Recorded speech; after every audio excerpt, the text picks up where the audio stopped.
My contributions were, I consider them minor, but to me they were different because I was an academic scientist. So I was in the laboratory with graduate students. I did a little bit of policy, but not really much for 30 years. And then Arlene came along and she said, "Can I come up and talk to you about flame retardants in furniture?" And I said, "Sure." So I started working with her, and we, went on a walk like she does with everybody. She'll get you out there and start, talking to you and working with you.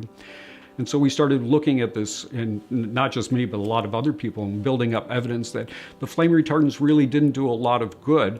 And so you've got maybe a little bit of benefit, maybe not even any benefit in certain situations against adding toxic or potentially toxic flame retardants that would be in the bodies of 350 million people. And I remember the one you said, "I need somebody to look at this paper to see if the chemistry and the science and the fire material," and it's correct because there's this fellow, the author, this guy named Vito Babruskis.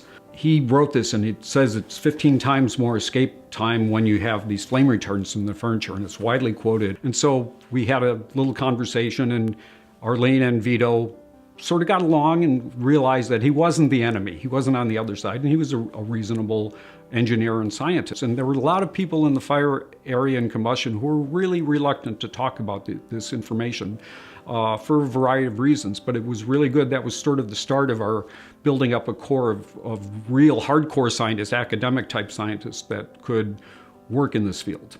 There was an interesting meeting at the American Chemical Society national meeting in San Diego, and we decided to put a paper in. It was really just looking at, do the flame retardants work in the way that they were being sold and was the way they were being advertised. So I showed up, and the room was filled. It was about 250 people. And at the end of the talk, the question started.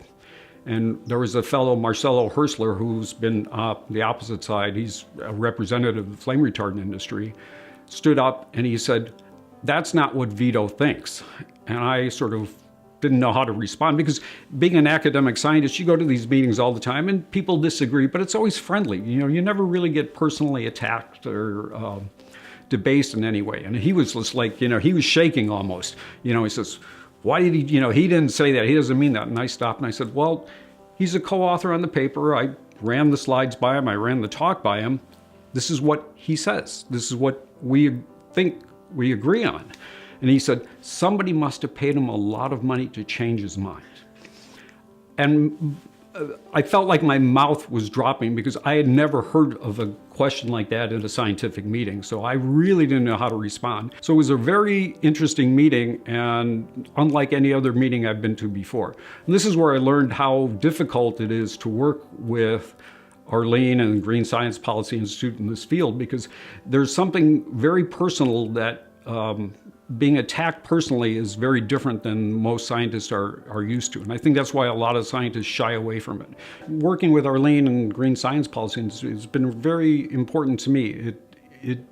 I think I did a lot of good work in my early career, but the work I've been doing with her in the last, I think, 8 or 9 years has been probably the most important work. And I had people at the lab, national lab where I worked, have come up to me and said, "You did some good work at the lab, but what you're doing now with Arlene is probably the most important thing you've ever done in your career." And I agree with that now.